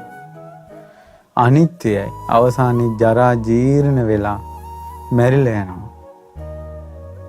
අනිත්‍යයි මේ ශරීරය, අනිත්‍යයි කියලා නුවණැති ශ්‍රාවකයා කල්පනා කරනවා. මම මේ කියන ඒවා අහන්නවත් ඔබ කැමතිද කියලා මම දන්නේ. නමුත් මේක තමයි ඇත්ත. අනේ මුළු ජීවිත කාලෙම මුලා වෙලා ඉන්නේ නැතුව දෙයනේ එක පැයක්වත් සත්‍යයට සවන් දෙන්න. මුළු අවුරුදු 100ක් ජීවත් වෙච්ච කෙනෙක් අහපු මුලාවට වඩා මේ පැය කහන සත්‍ය ඔබ සුවපත් කරනවා යම් දවසක. මේ ශරීරය අනිත්‍ය දෙයක්. දුක්ඛතෝ මේ ශරීරයේ දුක් සහිත දෙයක්. යන්තාක් අපි දුක් විඳා නම් ඒ සියලු දුක් ටික මේ ඇඟත් එක්කයි විඳින්නේ. මහා පොළොවත් එක්ක ඔට්ටු වෙලා රැකී ආරක්ෂාවලට ගිහිල්ලා පාඩම් කරමින් කොච්චර දුක් අන්තරාවක් මේ ඇඟෙන් විඳද්ද කියලා හිතන්න. කොච්චර මේ ඇඟේ වේදනාවලට තෙල් ගෑවද? වයසක මිනිස්සු කොයි තරම් මේ බෙහෙත් බිව්වද? බෙහෙත් කඳු ගණන් බීලා තියෙනවා මේ ඇඟ නිසා. මේ ඇඟක් තියාගෙන යන්න ඕන නිසා නේද වාහන ඕනන්නේ. ඒ නිසා වාහන ගන්න සල්ලි හොයන්න කොච්චර දුක් විඳිනවද? මේ ඇඟක් නිසා නේද? මේ ඇඟක් තියෙන නිසා නේද ගෙවල් ඕනන්නේ. ඒ ගෙයක් හදාගන්න කොයි තරම් දුක් අන්දරා ගොඩක් වින්දාද? මේ ඇඟක් තියාගන්න නේද ඉඩ කඩන් ඕන්නේ වැටමයින් ගහලා. ඊඩම් ගන්න කොච්චර දුක් වින්දාද? කොච්චර නඩුහබ කිව්වද? ඊළඟට මේ ඇඟක් නිසා නේද කණ්ඩ බොණ්ඩ අඳින්න සබන් සපත්තු සෙරේප්පු ඇඳුම් පැළඳුම් මේ ඔක්කොම ඕනන්නේ. ඒව ගන්න කොච්චර දුක් වින්දාද? ඉගෙන ගන්න ගත්ත උත්සාහය, පාඩම් කරන්න ගත්ත උත්සාහය, ඊළඟට නිදි වරාගෙන ගත්ත උත්සාහය, ලෙඩක් දුකකටවත් සැනසෙල්ලක් ඉන්න නැතුව ගත්ත උත්සාහය, සියලු දුක් මේ කයක් නිසාම ගත්තා.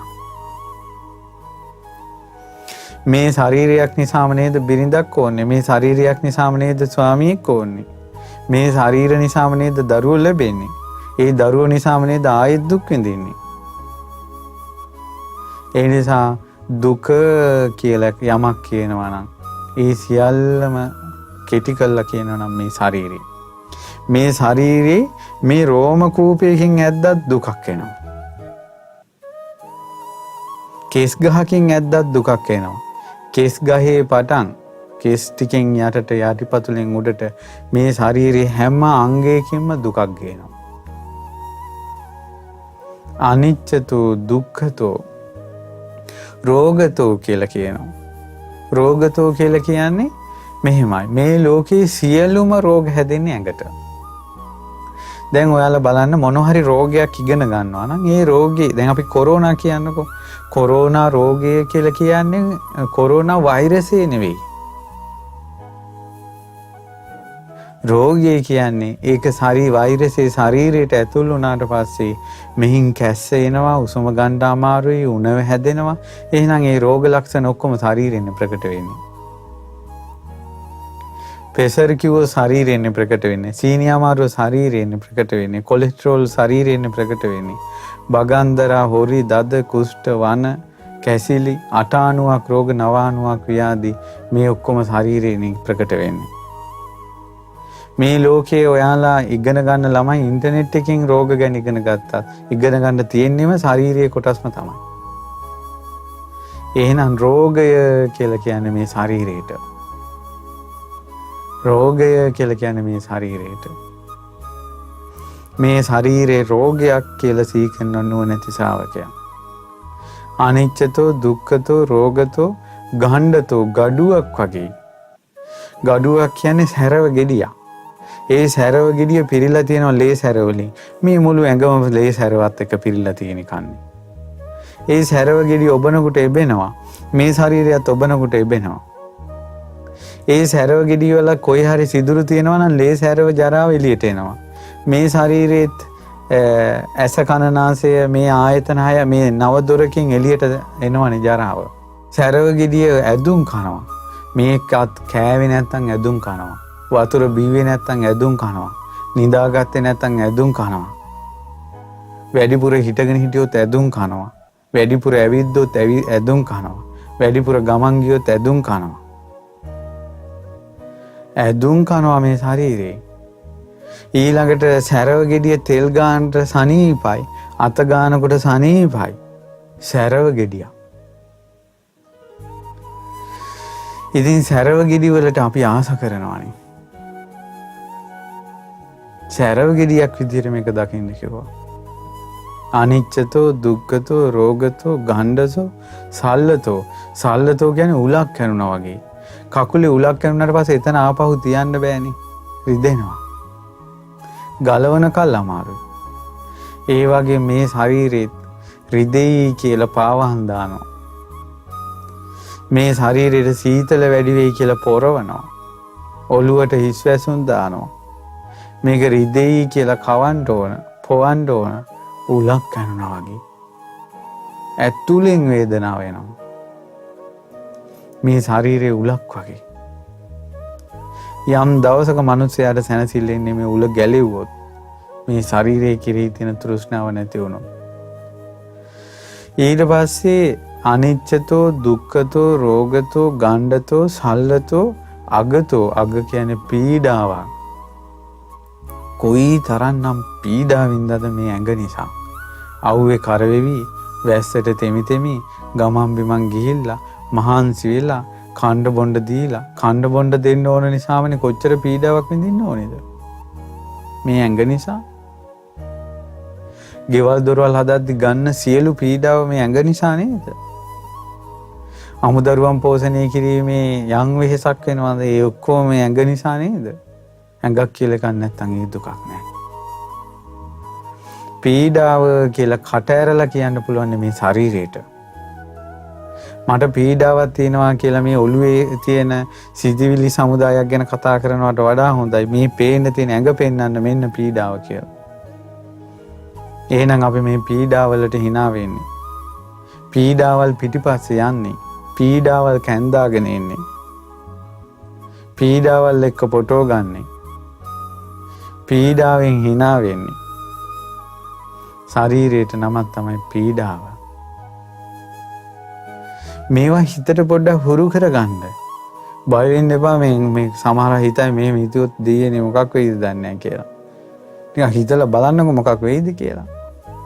හිතන්නවත් හිතෙන්නේ නැහැ මිනිස්සුන්ට. මේක ටිකක් කියාගෙන යනකොටම අද හාන්දුරු හරි නෑ වගේ. මේක හරියන්නේ නැහැ වෙන එකක් කියන්න තිබ්බා. නමුත් මේ දැන් අද කාලේ දැන් ළමයි ඔක්කොම ගෙවල් වලට වුණා ටීවී බැලුවා ෆෝන් එකේ ඉන්නවා රූප දිහා බල කාමී දිහා බල ඇඟවල් වලට ආස කර ඉන්නවා. ඇඟවල් වලට ආස කර ඉන්නවා. සුද්දන්ගේ සුදු හැමට ආස කර ඉන්නවා.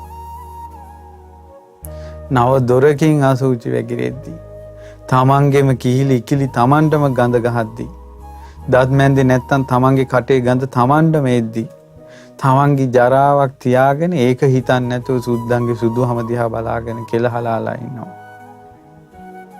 මේ කාම තෘෂ්ණාව නැති වෙන්නේ ශරීරයේ ඇත්ත බැලුවේ නැත්තම්.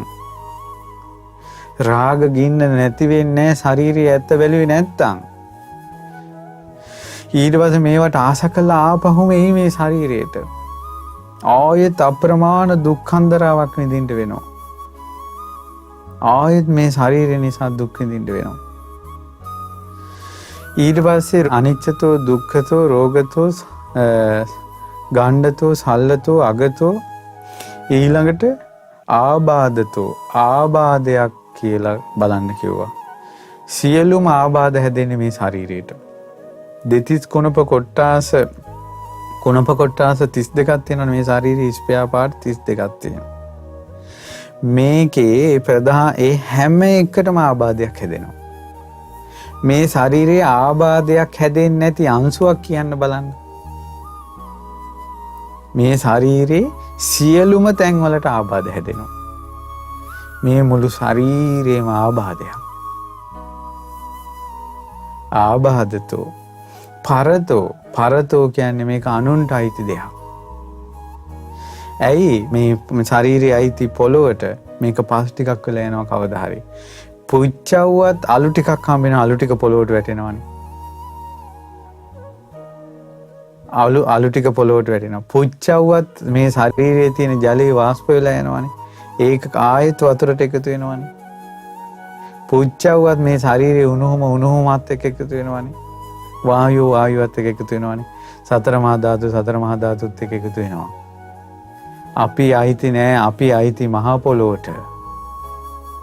අපි පොළොව අයිති කරගන්න හදනවා. නමුත් හරි පුච්චවේ නැතුන් සෝනට දැම්මොත් එහෙම පොළොව ASCII අඩි 6ක් ඇතුලේ වලේ දැම්මත් පණුව ටික කනවා. එහෙනම් මේකට අයිතිකාරයෝ ටිකක් වෙනම ඉන්නවා. කැනහිල්ලු හිවල්ලු ඊළඟට නරි උකුස්සෝ ගිජු ලිහිනියෝ පණුව මේකට අයිතිවාසිකම් කියන්නේ ඉන්නවා. අපිට අයිති නෑ. ඉතින් මේකට අයිතිකාරයෙක් ඉන්නවා නම් කොරෝනා හැදෙන්න කලින් අපෙන් අහන්න එපා අපි හැදෙන්නද කියලා. එයා ඇවිල්ලා මේකේ හැදෙනවා. ඇයි අයිතිකාරයෙක් නැහැ? කොන් දෙකක්ම ධනිස් කැක්කම හැදෙනවා අපෙන් ඇහුවේ නැහැ හැදෙන්නද කියලා. ඇයි අයිතිකාරයෙක් නැහැ? පිළිකාවක් හැදෙනවා ඇතුලේ අපෙන් ඇහුවේ නැහැ හැදෙන්නද කියලා. ඇයි අයිතිකාරයෙක් නැහැ? අයිතිකාරයෙක් ඉන්නවා නම් අහලානේ කරන්නේ. අයිතිකාරයෙක් නැහැ. පරතෝ ඉස්සර මිනිස්සු කිව්වේ පරයා කියලා. මේ ශරීරයටමයි නම. අනිත් අයට අයිති කෙනා. පරතෝ පලෝකතෝ කියන්නේ සිඳී විඳී යනවා. මේ ශරීරයේ සෑම අංශුවක්ම චප්ප කරන්න පුළුවන්. කුඩු කරන්න පුළුවන්. මේ ශරීරයේ චූටි තැනක්වත් තියෙනවද කියලා බලන්න කුඩු කරන්න බැරි, තලන්න බැරි, චප්ප වෙන්නේ නැති. සිඳෙන්නේ බිඳෙන්නේ වෙනසෙන්නේ නැති මේ ශරීරයේ කුඩු පට්ටම් කරලා දාන්න පුළුවන් ඇහැට පේන්නේ නැති කොරෝනා වෛරසයට. මේ ශරීරයේ සුණු විසුණු කරලා දාන්න පුළුවන් මදුරුවාගේ තුඩට. මේ ශරීරයේ සුණු විසුණු කරලා දාන්න පුළුවන් සර්පයාගේ දත් දෙකට. මේ ශරීරයේ සුණු විසුණු කරලා දාන්න පුළුවන් පුංචි දෙයකින්. ආයුධයකින් මේක සිඳින්න පුළුවන්. වසවිසකින් මේකේ රසායනික සංයුතිය වෙනස් කරලා විනාශ කරන්න පුළුවන්. තවත් කෙනෙකුට පොල්ලකින් ගහන්න පුළුවන්. හෙලකින් පල්ලකින් තල්ලු කරපුම කුඩු පට්ටම් වෙනවා. වතුරේ ගහගෙන යනවා. ගිලෙනවා. සත්තු කනවා. මේ ඔක්කොම ඇඟටනේ තියෙන්නේ. සිඳී විඳී වෙනසී යනවා. පලෝකතෝ කියලා කියනවා. අනිච්චතෝ දුක්ඛතෝ රෝගතෝ ගණ්ඩතෝ සල්ලතෝ අගතෝ ආබාධතෝ පරතෝ පලෝකතෝ. ඊළඟට මේ ශරීරයේ දිහා බලන්න කිව්වා බුදුරජාණන් වහන්සේ. ශුන්‍යතෝ හිස් දෙයක් විදිහට බලන්න මේ කෙස් ටික මමද මගේද මගේ ආත්මයේද කියලා. දැන් මේ ශරීරයේ කෙස් ටිකක් කපලා ඉස්සරහින් තියලා බැලුවොත් එහෙම මේ කෙස්ද බලන්න තමන්ගේ නම බල්ලා මේ ආද කියලා නෑ. එයා දැන් පොළොවට පස් වෙලා යනවා. එහෙනම් මේ ඇතුලේ තියෙන කෙස් ටිකටත් එහෙමයි. මේ විදිහට ශරීරයේ තියෙන කේසා ලෝමා නඛා දන්තා තචෝ මාංසන් නහරු මේ හැම කෑල්ලක්ම එළියට අරන් බලන්න තමන්ගේද කියලා. කෑලි 32ම තියලා බලන්න මේ හැම කිසිම දැනක මම කියලා කෙනෙක් ඉන්නවද කියලා. මේ බෙදලා බලනකොට මම කියලා එකක් නැහැ. මේ කෑලි ටික ඔක්කොම එකතු කරපු තැන එයා කියනවා මමලු. දැන් බිම ලොංගස් වැටිලා තියෙනවා. ඒ ලොංගස් වල තියෙනවද මෙයා ස්ත්‍රියක්ද පිරිමියෙක්ද එයාගේ නම තියෙනවද? ඒ වැටිච්ච එකක්වත් කවුරු හරි කියනවද මේ මම මගේ ආත්මය කියලා? මේක මේ හැමේ ඇලිලා තියෙද්දින් තමයි මෙයා මේක හිතුවේ. නියපොතු තියෙනවා කපලා දානවා වැටිච්ච ටික මම මගේ කියලා අල්ල ගන්නවද? එහෙනම් ඇයි මේ ඇතුලේ තියෙන ටික අල්ලගන්නේ? මේ ශරීරයේ පඨවි ආපෝ තේජෝ වායෝ කියලා ගත්තත් කුණප කොටාස 32ක් විදිහට ගත්තත් මම මගේ ආත්මය කියන දෙයින් හිස් අපිට ඕන විදිහට මේ කය තපවත්තන්න බෑ. ආන්නේ කාරණේ මේ ශරීරයට කියනවා ශුන්‍යතෝ කියලා. හිස් කියලා. ඊට පස්සේ පින්වතුනි අනිච්චතෝ දුක්ඛතෝ රෝගතෝ ගණ්ඩතෝ සල්ලතෝ අගතෝ ආබාධතෝ පරතෝ පලෝකතෝ ශුඤ්ඤතෝ ඊළඟට අනත්තතෝ අනාත්ම දෙයක් විදිහට මම නෙවෙයි මගේ නෙවෙයි මගේ ආත්මේ නෙවෙයි කියලා මේ ශරීරය දිහා බලනවා. ජීවිතේට එක දවසක්වත් මේවා කරලා බලන්න වෙනවත්නේ. මේ කිසිම දෙයක් මම නෙවෙයි මගේ නෙවෙයි මගේ ආත්මේ නෙවෙයි කියලා. පින්වතුනි ලෙඩක් ඇදුනට මේ පස්සේ මේ ශරීරයේ වණයක් වගේ. කොහෙන් අත තිබ්බත් රිදෙනවා. කණ්ඩත් බෑ බොණ්ඩත් බෑ ඇඳුම් කනවා. කොච්චර දුකක්ද පින්වත්නි මේ ශරීරය. නව දොරකින් අසුචි වැగిරෙන ගන්ධස්සාරේ තියෙන ශරීරයක් අපි පරිභෝග කරන්නේ. මෙහිම ශරීරයක් අපිට ලැබුණානේ. දෙතිස් මහා පුරුෂ ලක්ෂණයන්ගෙන් හෙබි සඳුන් සුවඳ හමන සපු මල් සුවඳ විහිදී යන බුදුරජාණන් වහන්සේ වදාලා කින්තේ වක්කලී මිනා පූතිකායන දිත්තේන වක්කලී ඇයි මේ කුණුවේ නැගත් දිහා බලා ඉන්නේ. ඒ නිසා යම් දවසක අනුන්ගේ අසුචි නෙවෙයි තමන්ගේ ජරාව දිහා හිතෙන් බැලුවොත් තමන්ගේ ශරීරය එදාට මේ රාග ගින්න නිවෙනවා. එදාට මේ රාග ගින්න නිවෙනවා. තමනුත් මෙහෙම ජරාවට පත්වී ගඳ ගගහ ඉන්න ශරීරය දැන් බලන්න පින්වතුනි ප්‍රණීතව සුවඳට හදන කෑමේ තේ සුවඳ හමා තියෙද්දින් කණ්ඩ ගත්තට පස්සේ අනනකොටම ජරා වෙනවා. ඊට පස්සේ ඒව කනකොට මෙහින් හොටු එනවා. මෙහින් දාඩිය දානවා. දාඩිය දදා හොටු පෙරපෙරානේ මිනිස්සු කන්නේ. ඊට පස්සේ එහෙමත් කාලා ඔන්න හොඳට කාලා අවසානයේ මේක දිරවලා යනකොට කාටවත් පේන්නේ නැතුව මේ වැසිකිලි ගිහිල්ලා නහය වහගෙන දාලා එන්නේ. ඇයි දැන් ඒ වෙලාවට අර බාහිරව තිබ්බ ආහාරේ මේ ඇඟට දම්පු ගමන්ම අසුචි වුණානේ. එතකොට මේ ඇතුලේ මේක ආයතනයක් මේ ශරීරයේ ආයතන මේ ආයතනයේ ක්‍රියාකාරීත්වය තමයි මේක අසුචි කරනවා. මේක තමයි අසුචි නිපදවන ආයතනය. අපි පිරිසිදු වතුර ටිකක්නේ අපි බොන්නේ. මේ ආයතනයේ නිපදවනවා දාඩිය නැමැති ජරාව උපදිනවා. මුත්‍රා නැමැති ජරාව උපද්දවනවා. ලේ සැරව නැමැති ජරාව උපද්දවනවා. ලේ සැරව ටික අතට ගාගෙන බලන්න කොච්චර ජරයිද කියලා. තවත් කෙනෙක්ගේ ලේ සැරව ටික බිම වැටුණාට පස්සේ බලන්න පුළුවන්ද කියලා. සමහර අය ලේ දකින්නට කලන්ත දාලා වැටෙනවා. ඇයි මේකෙන් නිපදෙව්වා ඇතුලේ? මේ ප්‍රණීතව කාපු කෑමක් විනාඩි 5කින් ආයෙ වැමනේ ගියොත් කොහොමද තියෙන්නේ කියලා බලන්න. තප්පරයට මෙයා ක්‍රියාත්මක වෙනවනේ අසුචි නිපදවන්න. මේ ආයතනේ හොඳට තින්ත ගන්නවා කට්ටිය. ලස්සන බෝඩ් දානවා. ඒ වගේ තමයි අපි ඇඟ සරසා හිටපේක. සරසන්න එපා කියලා කියනව නෙවෙයි ඇත්ත දකින්න. ඔබට හිතෙන්නේ කොහොමද මෙහෙම ඇත්ත දැක්කොත් එහෙම මොකක් වෙයිද? මේ විදිහට කල්පනා කරනකොට විතක්ක ਵਿਚාර ප්‍රීති සුඛ සහිත හිත එකඟ වෙලා පළවෙනි ධානය උපදිනවා. ඇත්ත කල්පනාවෙන් වෙන්න ප්‍රීතියයි සැපයයි උපදිනවා. මේ මූණු එල්ලිලා බෙරි වෙලා තියෙනව නෙවෙයි. ඒ කියන්නේ ඒ මූසලකම. ඒක නෙවෙයි. සත්‍ය දකින්න කෙනාගේ මූණනේ ගොඩාක් ප්‍රේමනාප. මේ තුන් ලෝකෙම දෙවියන් බඹුන් අතර ලස්සනම මූණ තිබ්බේ මුව මඩල බුදුරජාණන් වහන්සේ. බුදුරජාණන් වහන්සේ මේ ශාරීරිය දැක්ක කෙනා. මේ ලෝකේ ලස්සනම මූණ තියෙන රහතන් වහන්සේලාට. රහතන් වහන්සේලානේ සත්‍ය දැක්ක කෙනා. නව දොරකින් අසුචි වැగిරෙන මේ ශරීරය මුට්ටියක ලොකු කුඩා සිදුරු තියෙන මුට්ටියකට කුණු මස් පුරවලා තියෙන මුට්ටියක් වගේ ඇඟ ගැන හිතපු සාරිපුත්ත මහරහතන් වහන්සේ නේද කිනිහිරියා මලේ පාටින් බබලන උත්තමයා. ඒ නිසා මේ සත්‍ය කල්පනා කරනකොට නිකන් මූසල වෙයි කියලා හිතන්න එපා. සුන්දර වෙනවා.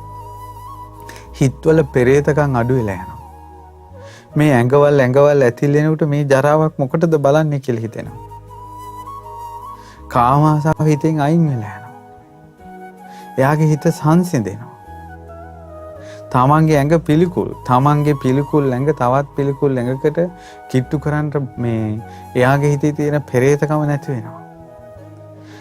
මේ සැරව ගෙඩියක් වගේ තියෙන මේ ශරීරේ තවත් සැරව ගෙඩියකට ස්පර්ශ කරන්නේ කොහොමද කියලා හිතෙනවා.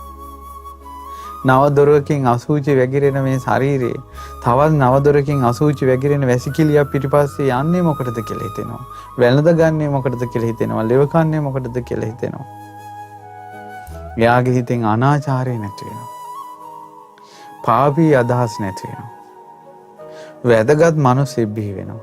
අනිත් අය අත ගගානේ ඔයා කොහොමද කියලා කියනකොට හිතේ තියෙන චී මොනවද මේ මිනිස්සු මේ ඇඟවල් එක්ක මේ වැදගත් දෙයක් කතා කරන්නේ නැහැ කියලා. එතකොට යාර ලෝකෙම පේනවා හිස්සු ලෝකයක්. අර්ථයක් නැති ලෝකයක්. මුලාවක් පිටිපස්සේ යන ලෝකයක්. යාර ශ්‍රද්ධාවක් උපදිනවා මට බුදුරජාණන් වහන්සේ සරණ යන්න ලැබුණ නිසා.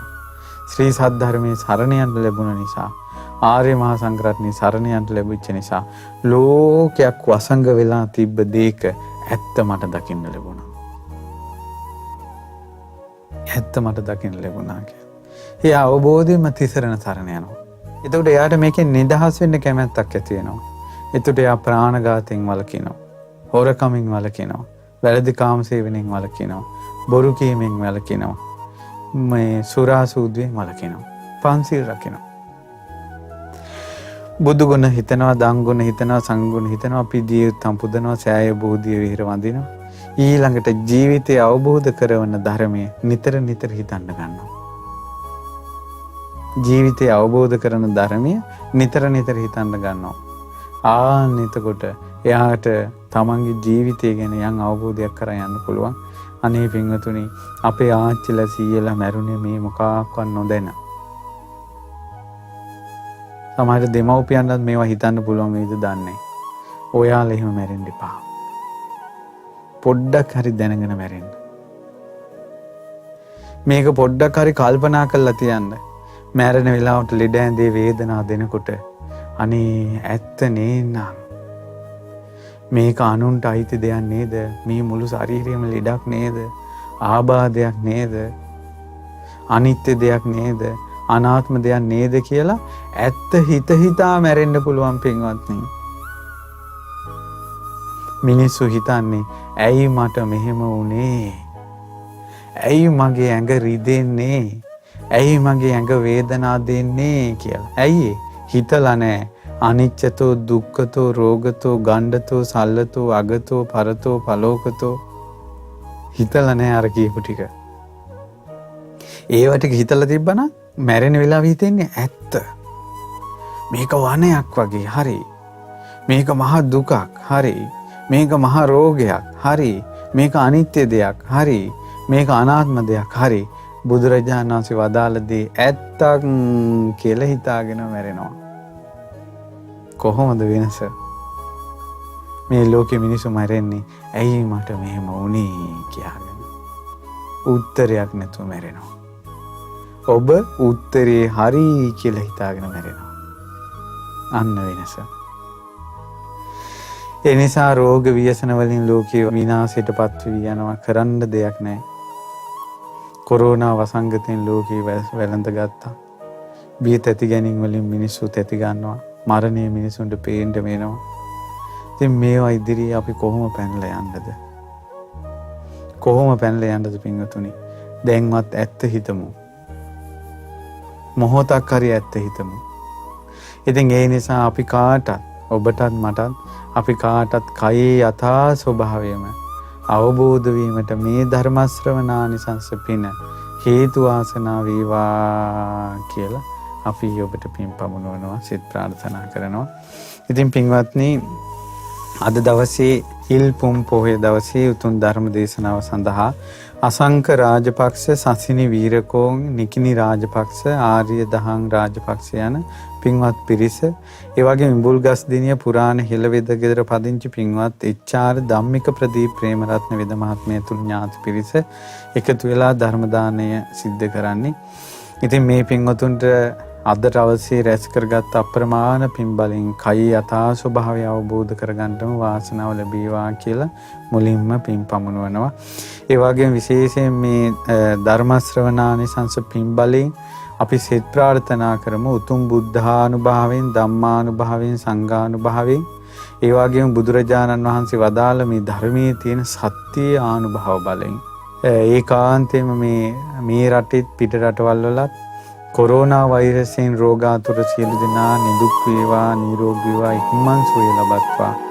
ඒ වගේම මේ වසංගත ව්‍යසනය ඉක්මනින්ම මේ රටින් මේ ලෝකෙන් තුරන් වේවා කියලා අපි සිත ප්‍රාර්ථනා කරමු. සියලු පින් කැමති දෙවියෝ මේ පින් අනුමෝදන් වෙලා මේ සියලු දෙනා ආරක්ෂා කරත්වා.